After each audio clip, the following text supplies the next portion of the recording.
What do you hear? What do you say? Welcome to another RSR. Tonight we're reviewing CF Montreal 1, Toronto FC 0 in Week 21 of the 2022 MLS season. Pretty much have room for one more loss this season if we want any chance to sneak into the playoffs. Time for an Insigne and Bernardeschi carry job, right? I guess so. But score was as follows. Halftime, 0-0. TFC holding serve. Montreal pressing on. We're the better team offensively. Pressing. Toronto defending well, though. But in the 70th minute, Ramel Kyoto puts the ball on. McNaughton heads it in for an own goal. It is 1-0 Montreal. And that's the way it would end. 1-0, even though they went down a man. Kamal Miller gets a red card foul on Alex Bono, doing a Pele kick to his head. And they send him off. They say, on your bike, go. And nothing, TFC can't put nothing in the net to tie up the game, or even tie up the game, but win it as well. They can't score 2 goals in 10 minutes. And they lose 1-0. And it sucks, because TFC defensively held serve for most of the match. And they couldn't score. Did we beat Montreal when it mattered more? Yes, but this one still hurts. It's not. I'm not happy with it. Stats are as follows: 19 shots to 7, 5 shots on goal to 4, 54% possession to 36% possession, 544 passes to 312, 85% pass accuracy to 76% pass accuracy, 10 fouls to 10, 1 offside to 2, 1 yellow card to 1, red card to 0, 1 red card to 0, and 9 corners to 7. TFC. Jeez. It was a week 11. It was a weaker 11. There was rotation. And it was a better performance than Chicago. But in the end, one goal is all Montreal needed. TFC played competitively. I'm not going to lie. I was happy with the performance for the most part. For the most part on the night, I was happy with the performance. I thought Toronto were defensively strong. They held serve. And I thought they could at least get a draw. Didn't end well. There was going to be a moment where they definitely got further and further stretched and further pressed, and they broke. Further and further bent, and they broke. And it was an own goal by Lucas McNaughton. And I like Lucas McNaughton. Is there really anything you could do there? No. But he was in a bad position. And there's an own goal from a Kyoto play on. Basically a double header, so to speak. And it happens. I mean, that's football. I can't be completely mad about the fact we got scored on by Montreal, but I can definitely be mad about the fact that this team basically sleepwalked through being up a man.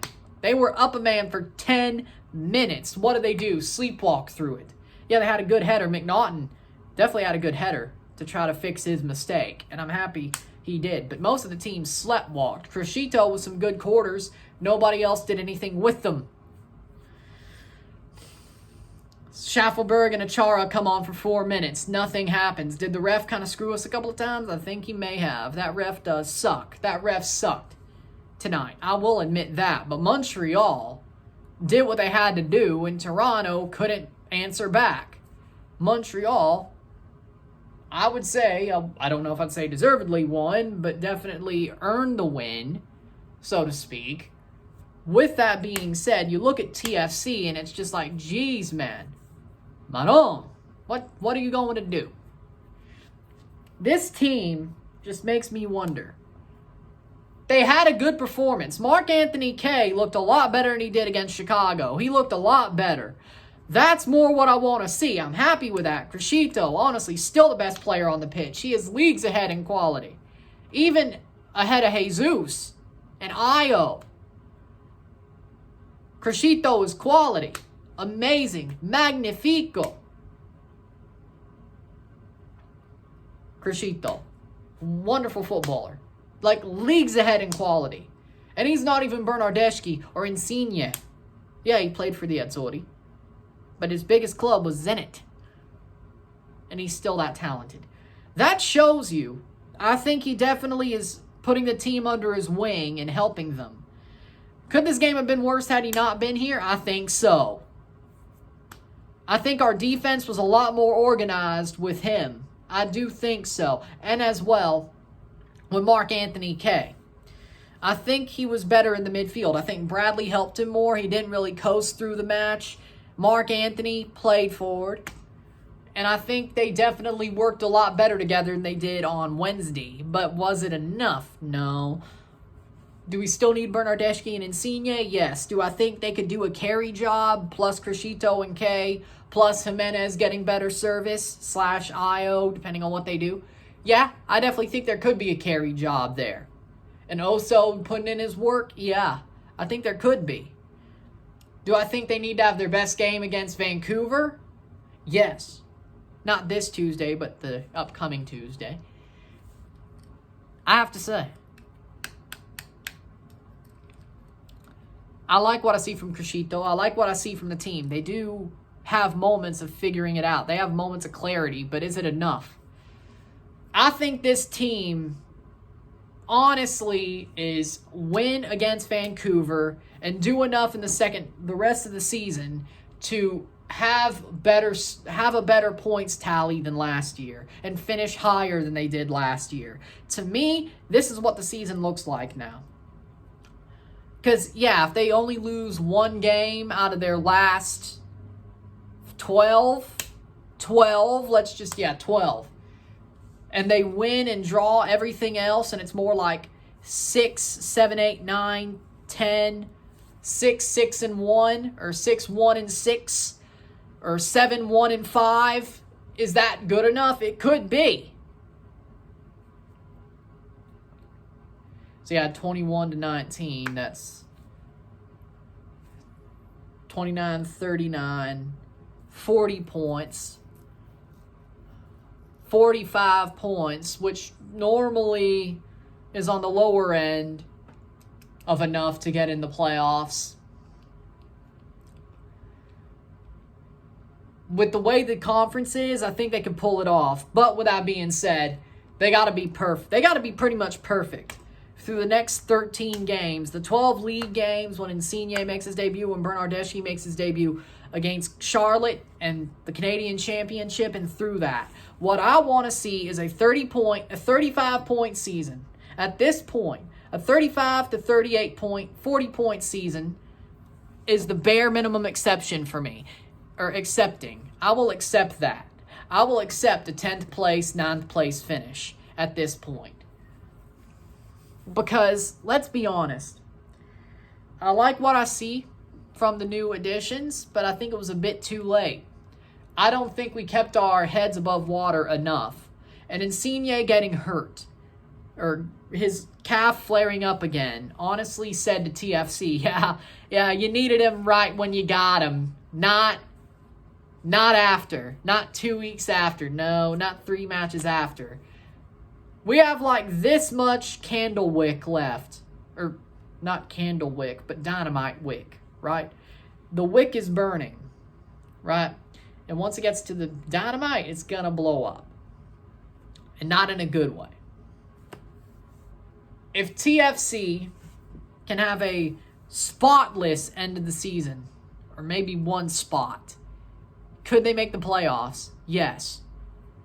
Is it as dire as last season was? Or as early as last season was dire? No, I could say that's a good thing. Did they have a pretty good run at the end of last season? Yeah, they did. Was it as good as we needed it to be? No. Do I think this team is still better than last year? Yes, but they got stuff to learn. The only way we make the playoffs is if Insigne, even if he doesn't automatically gel, he's got to just do enough. And the defense has got to stand pat. The thing about football is we know exactly what this looks like. We know exactly what they got to do. And they got to be damn near perfect. And I could see that they get it. They get it. But they're going to make mistakes. We basically got 2.5 months left of the season. 2019, they made a very strong run. Like what we need here. Can they do that, though? We shall see. And maybe they go 12-0-0 or 13-0-0.